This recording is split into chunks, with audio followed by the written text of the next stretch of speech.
United States jury on Monday found Theranos founder Elizabeth Holmes guilty of defrauding investors in the blood testing startup, convicting her on 4 of 11 counts. Holmes was convicted of investor fraud and conspiracy, but acquitted on 3 counts of defrauding patients who paid for tests from Theranos, and a related conspiracy charge.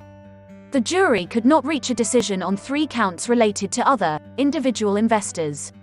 Holmes, wearing a grey suit, appeared poised after the verdict was read. A sentencing date was not immediately set.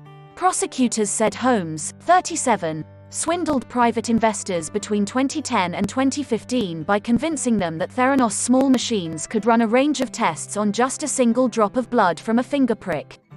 Holmes rose to Silicon Valley fame after founding Theranos in 2003 at age 19 and became known for her penchant for wearing Steve Jobs-like black turtlenecks. She attracted both high-profile wealthy investors including media mogul Rupert Murdoch and high-profile board members. Her net worth was estimated at $4.5 billion by Forbes in 2015. She faces up to 80 years in prison when sentenced by U.S. District Judge Edward Davila, but will likely get a much lower sentence. Holmes was also charged with misleading patients about the test's accuracy but was acquitted of those charges. Holmes is likely to appeal, but her attorneys and a spokesperson for prosecutors did not respond to requests for comment on Monday. The jury's verdict came after 7 days of deliberations. The case shed light on Theranos' failed endeavor to revolutionize lab testing. The company secretly relied on conventional machines manufactured by Siemens to run patients' tests, prosecutors said.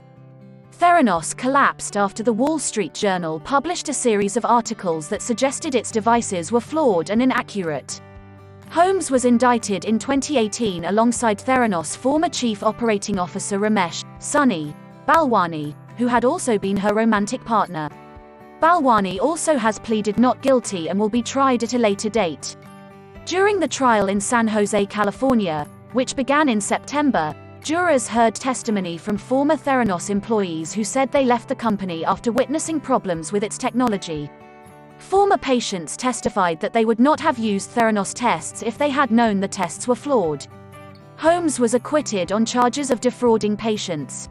Her attorneys had argued there was no statistical evidence showing errors were happening at such a high rate that Holmes knew the tests were inaccurate.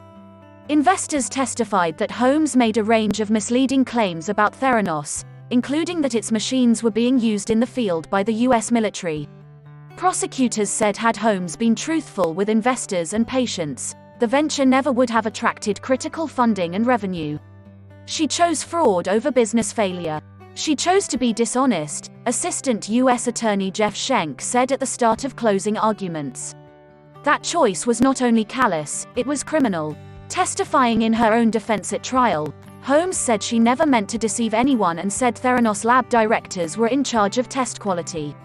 In closing arguments, defense attorney Kevin Downey said the evidence did not show Holmes was motivated by a cash crunch at Theranos, but rather thought she was building a technology that would change the world. You know that at the first sign of trouble, crooks cash out, but Holmes stayed, Downey said. She went down with that ship when it went down.